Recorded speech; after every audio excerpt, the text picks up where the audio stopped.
आजचा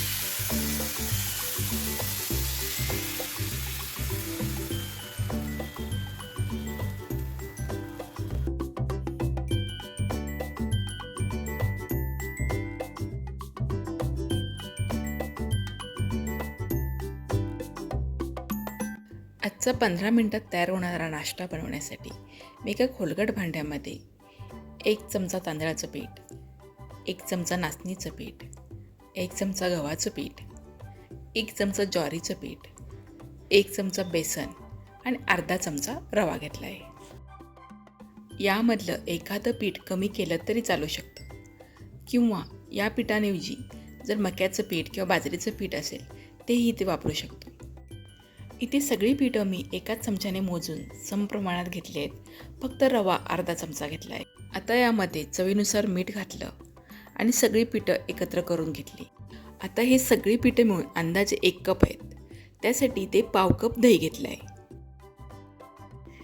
दही पिठामध्ये चांगलं मिसळून घेतलं आणि यामध्ये सुरुवातीला 1 वाटी आणि नंतर 1 वाटी असं 2 वाटी पाणी घालून हे पीठ पातळसर भिजवून घेतलं.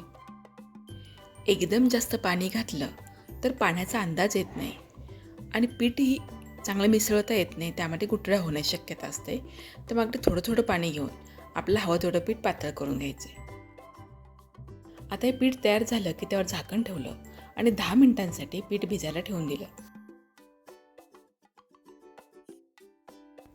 पिठामध्ये रवा असल्यामुळे पीठ भिजल्यानंतर थोडंसं घट्ट होऊ शकतं. तर आपलं हवं थोडं पाणी घालून पीठ छान पातळ करून घेतलं आणि त्यामध्ये बारीक चिरलेली कोथिंबीर घातली. गॅसवर एक नॉनस्टिक तवा तापायला ठेवला. त्यावर फक्त 1 थेंब तेल घातलं आणि टिश्यू पेपरने ते तेल पूर्ण तव्याला लावून घेतलं. आता गॅस फुल्ल करून तवा चांगला तापू दिला आणि त्यावर हे मिक्स पिठाचं घावण घातलं. जेव्हा हे घावण मी तव्यावर घातलं तेव्हा गॅस फुल्ल केला आहे आणि तवा चांगला कडकडीत तापलेला आहे. आणि घावण घालताना प्रत्येक वेळी हे पीठ तळ्यापासून हलवून घ्यायचे, कारण तळ्याला पीठ राहतं आणि वरती पाणी तरंगतं. आणि तव्यावर पीठ टाकताना कडेनं पीठ टाकायला सुरुवात केली आणि सगळ्यात शेवटी मध्ये घातलं, कारण मध्ये जास्त तवा तापलेला असतो.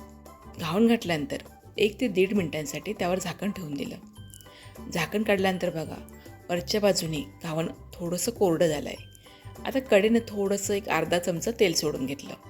आता माझा गॅस लहान आहे आणि तवा खूप मोठा आहे, त्यामुळे मी तवा फिरवून घावण कडेनंही छान भाजून घेतलं आहे.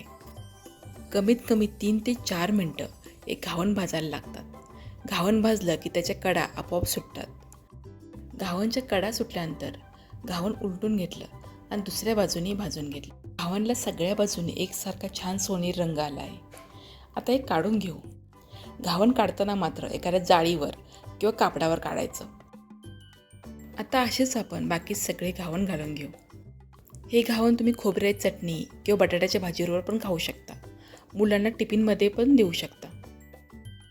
इनो किंवा सोडा न वापरता फक्त 1 थेंब तेलामध्ये बनणारा हा पौष्टिक नाश्ता फक्त 15 ते 20 मिनिटांमध्ये तयार होतो. तर हे मिक्स पिठाचे घावण तुम्हाला कसे वाटले कमेंटमध्ये जरूर लिहा. व्हिडिओला लाईक आणि शेअर करा.